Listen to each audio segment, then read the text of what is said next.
On August 18th, 2014, a 57-year-old man named Lan Van Tran and his wife, T. Bon Lee, were fishing off the bank of the Adelaide River in Australia's Northern Territory.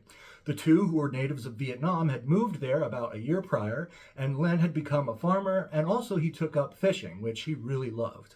His wife didn't particularly love it and was a little bit worried about it, and had expressed her concerns about the safety of it to her husband on multiple occasions, but he had assured her that this area in the river was safe for them to fish in. And so she had conceded, and they had gone back to basically the same spot for the last year. On this particular afternoon, the two decided they were getting ready to leave, so they began pulling in their hand lines. They weren't fishing with poles. A hand line is just a line that you throw out and retrieve by hand. And they get all of them in but one.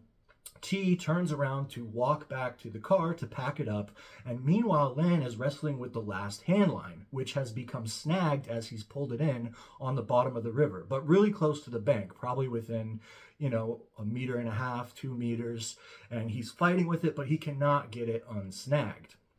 Well, he decided that instead of just cut his losses, cut the line, and leave with his wife, he was going to walk in the river and try and unsnag it. Well, as soon as he stepped in the water, a 4.5 meter or just over 15-foot long saltwater crocodile, affectionately known as Michael Jackson to the locals and tourists that have seen him, came lunging up from the water and grabbed him and immediately pulled him under. This crocodile had been waiting right there on the edge of the bank, just under the water, and again, as soon as he stepped in, Michael Jackson took his opportunity and took Lon. T, the wife, she hears this blood-curdling scream, and it's her husband screaming in his native tongue, "Oh my God, I'm dead." And she turns around just in time to see this thrashing and this thrashing tail up in the air before the tail submerges, and then the water just goes still and silent.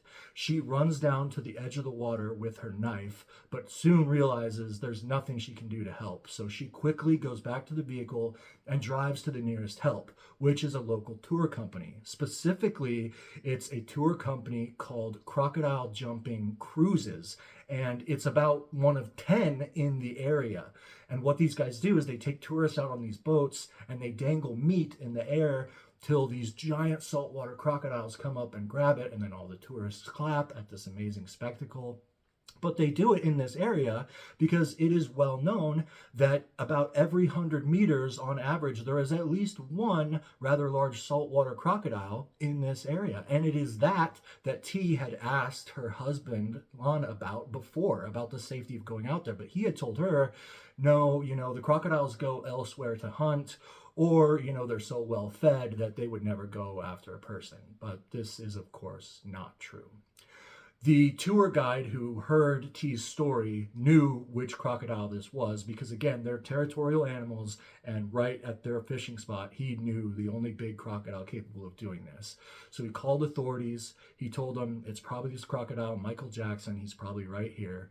So police and wildlife officials came out. They located Michael Jackson, who was, again, this big crocodile, 4.5 meters. He was named Michael Jackson because he was partially albino. Additionally, he was missing 2 of his limbs and part of his tail. So he was very recognizable. And as soon as they found him, they knew it was him because he had Lon's arm in his mouth. So unfortunately, they shot Michael Jackson. They did a necropsy where they found some more remains. They also located the rest of Lon's body that evening, which they were able to retrieve.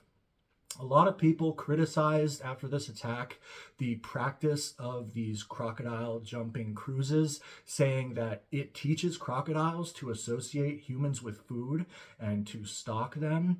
But other people say, you know what, no, it doesn't. It's actually a great educational tool to teach people about crocodiles, and it brings in much needed attention, tourism money to our beautiful country.